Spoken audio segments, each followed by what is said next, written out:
Just as the nurse was about to put down the white padding that was over my incision, my mother said, "Wait a minute, there's something on her stomach.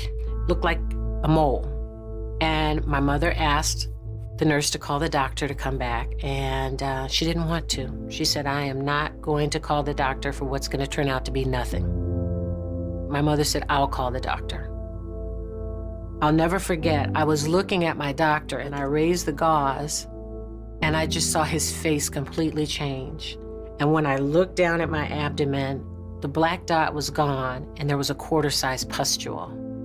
The infection kept spreading and it was starting to go down my leg. Over 2 million patients a year get hospital-acquired infections. I ended up having 6 more surgeries, 9 blood transfusions. I left the hospital with an open abdomen that took 3 years to close.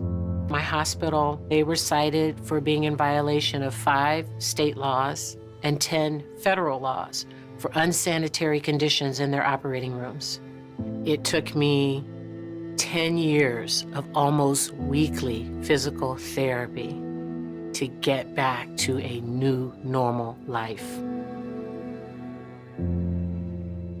I spent this past year, 2017, fighting for my life all over again. I went to the hospital with a sinus infection, and they said, "Okay, we're going to keep you because it looks like you're starting to be in the early stages of sepsis." Well, the next morning, the infectious disease doctor came, and he said, "Oh, great news. We're going to send you home." And I said, "Really?" And he said, "You know my history." I said, "I'm a survivor of sepsis, Pseudomonas, MRSA, VRE, and necrotizing fasciitis. Can we wait until my labs come back before you discharge me? And, you know, I'd like to see what some of the cultures are saying." And he goes, "Oh, we didn't do any cultures. We don't need that. And, you know, we did a test for pneumonia and influenza, and you're fine. You don't have those. So we're going to go ahead and let you go home." And I said, "Well, can I get a second opinion on that? Can we talk to someone about that?" And he said, "I'm the best infectious disease doctor in the Valley, probably the state. Any other doctor is going to tell you the same thing I'm telling you." I ended up having 2 more surgeries, 2 more blood transfusions, deep vein thrombosis, blood clots in both arms. I was right back where I was 5 years before.